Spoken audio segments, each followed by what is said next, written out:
அன்பர்களே, ஒரே ஒரு கருத்தை சிந்தித்துவிட்டு நிறைவு செய்வோம்.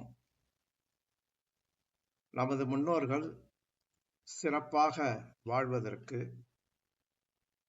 வாயை கட்டு, நாவை கட்டு என்று அறிவுரை வழங்கியுள்ளார்கள். நமது உடல் நலத்தில், மன வளத்தில் நமது நாக்கும் வாயும் ஒரு மிகப்பெரிய முக்கியமான பங்கு வகிக்கின்றது. நாக்கை கட்டு என்றால் உடலுக்கு நன்மை தரக்கூடிய நல்ல உணவு வகைகளை அதை மட்டுமே எடுத்துக்கொள்ள வேண்டும் என்பதாக கூறப்படுகிறது. அன்பர்களே, உணவுக்கும் இருதயத்திற்கும் நேரடியாக தொடர்பு உள்ளது. நாம் உண்ணும் உணவு முதலில் ரசமாக, பிறகு இரத்தமாக மாறுகிறது. இந்த இரத்தம் தூய்மையாக இருக்கும் பொழுது இருதயம் சிறப்பாக வாழ்நாள் முழுவதும் இயங்கும். above 80 years தீர்க்க ஆயுள் என்று கூறுவார்கள். அந்த உணவில் தேவையற்ற பொருட்கள் இருக்கும் பொழுது அதை சுவைக்காக நாம் அதிகமாக எடுத்துக்கொள்ளும் பொழுது அந்த இரத்தத்தின் சுத்தம் கெடுகிறது. அது இருதயத்தை பாதிக்கிறது. எனவே நாம் உட்கொள்ளும் ஒவ்வொரு உணவிலும் இருதயம் என்ற வார்த்தை எழுதியுள்ளதாக நாமே கற்பனை செய்து கொள்வோம். அந்த உணவை கையில் எடுக்கும் பொழுது அந்த உணவின் மேல் இருதயம் படம் இருப்பது போல பாவனை செய்து கொள்வோம். இவ்வாறு ஒரு விழிப்புணர்வுடன் வாழும் பொழுது நாளடைவில் கொஞ்சம் கொஞ்சமாக நம் மன மாற்றம் ஏற்பட்டு தேவையற்ற உணவுகளின் மேல் நமது நாட்டம் குறையத் தொடங்கும்.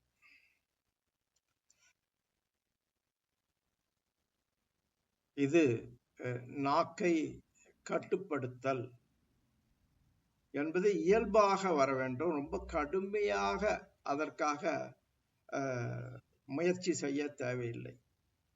வயது குறைவானவர்கள் 50-55 வயதுக்குள்ளாக இருப்பவர்கள் அதிகமாக நாவை அடக்க வேண்டிய தேவையில்லை. அவர்கள் இயல்புக்கு எது பிடிக்கிறதோ அந்த உணவை எடுத்துக்கொள்ளலாம். அதிலும் அளவு முறை. ஆனால் 55-60 என்று ஆன பிறகு அந்த உணவு நமக்கு விஷமாக மாறாமல் பார்த்து கொள்ள வேண்டும். உணவில் ஒரு அளவு முறை. ஒரு ஜாங்கிரி எடுத்துக்கொண்டால் அது சுவைக்காக எடுத்துக்கொள்ளும் பொழுது அது ஓகே.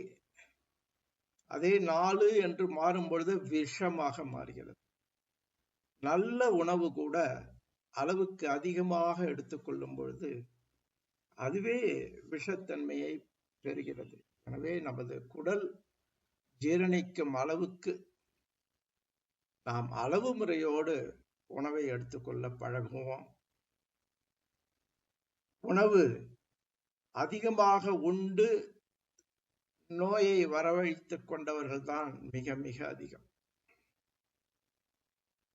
உணவை அளவாக எடுத்துக்கொள்ளும் பொழுது அதுவே உடல் ஆரோக்கியமாக மாறுகிறது. உணவு தவத்திற்கு பிறகு, உடற்பயிற்சிக்கு பிறகு உணவு நமது வாழ்க்கையில் பெரும் பங்கு வகிக்கிறது. எனவே அதை ஒழுங்குபடுத்த முயல்வோம் கொஞ்சம் கொஞ்சமாக. அதே போல வாயை கட்டு என்று கூறியிருக்கிறார். அனாவசியமான வார்த்தைகள், அனாவசியமான பேச்சு, மற்றவர்களிடம் அதிகமாக குறை காணுதல், இவைகள் நட்பு நலத்தை கெடுத்துவிடும். வாயிலிருந்து வரும் சொற்கள் வெளியே வந்துவிட்டால் அதை திருப்பி எடுத்துக்கொள்ள முடியாது. எனவேதான் மகரிஷி அவர்கள் தேவையற்ற சூழ்நிலைகளில் மௌனமாக இருந்துவிடு, வாய் சொற்களால் நீனாகவே சென்று மாட்டிக்கொள்ளாதே அல்லது சவால் விடாதே. அப்புறம் அந்த சொல்லை காப்பாற்றுவதற்காக மிகுந்த போராட்டம் ஏற்படும். காப்பாற்ற முடியவில்லை என்றால் நம் மதிப்பை நாமே குறைத்துக் கொள்வோம். எனவே வாய்ச்சொல் என்பது மிக மிக வலிமையானது. அதை நாம் ஜாக்கிரதையாக பயன்படுத்த வேண்டும். அதற்கு தவம் மிகவும் உதவும். நிறைய இடங்களில் மௌனத்தை கடைபிடிக்க வேண்டும். எப்படி நம் சுபாவத்தை நம்மால் மாற்றிக்கொள்ள இவ்வளவு போராடுகிறோமோ, தவம் செய்கிறோம், கருத்துக்களை கேட்கிறோம், விழிப்புணர்வுடன் வாழ்கிறோம், அப்பொழுது கூட சில சமயம் தவறி விடுகிறோம். அப்பொழுது நம்மோடு தொடர்புடைய மற்றவர்கள் எப்படி அவர்கள் சுபாவத்தை மாற்றிக்கொள்ள முடியும்? எனவே அதற்கு அதிக முயற்சி எடுத்துக்கொள்ளாமல், அந்த தேவையற்ற விவாதங்களில் ஈடுபடாமல், நீ சரியா நான் சரியா என்பதை எடுத்துக்கொள்ளாமல், முடிந்த வரையிலும் மௌனத்தை அந்த இடங்களில் கடைபிடிப்போம். அப்பொழுது அந்த சொற்களினால் வரும் தேவையற்ற விளைவுகள் தவிர்க்கப்படும். இந்த இரண்டு கருத்தையும் சிந்திப்போம்.